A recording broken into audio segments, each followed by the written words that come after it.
муассисаҳои таълимии ноҳияи восеъ ба соли нави таҳсил омода мешаванд. Бо мақсади шиносоӣ бо рафти корҳои таъмири сохтмонӣ аз якчанд муассисаҳо дидан кардем. дар муассисаи таҳсилоти миёнаи умумии рақами 17 воқеъ дар деҳоти гулистон, деҳаи гулистон ки аз 29 синфхона иборат мебошад, ҳамаи синфхонаҳо аз таъмири ҷорӣ бароварда шуда бо мизу курсиҳои нав таъмир карда шуданд. корҳои таъмирӣ дар мактаб пеш аз муҳлати пешбинишуда иҷро гардиданд. طبق اطلاع رهبریت مؤسسه بعد کارهای تعمیری کارمندان قسم خوجگی به کارهای پاککاری جلب گردیدند. گرد و اطراف و صحن حولی مؤسسه با مهنت آنها از علفهای بیگانه تازه کرده شده به استقبال جشن سالگرد روز استقلالیت دولتی جمهوری تاجیکستان این موضع گذار کرده می شود. در قسمت دیگر بینای تعلیمی کارگران با تعمیر و بازسازی پیشروان و رنگ‌وبار کردن آن مشغول بوده. این کارها هم روزهای نزدیک به انجام می‌رسند.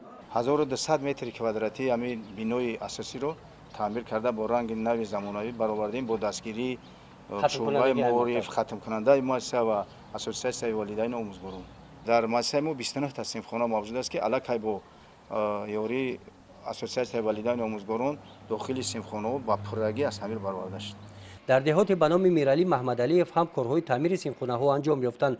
مؤسسه تحصیلات میانه عمومی رقم 49 در رابطه با اساتید والدین آموزگاران کارهای تعمیر ساختمانی را با صفت بلند به انجام رسانیده مکتب به سال نوی تحصیل آماده شده است.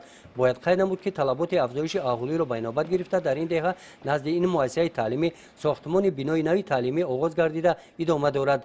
بنای نوی تعلیمی دوغوشانه بوده از 6 صنفخانه برای 240 جای نشست پیش بینی گردیده است.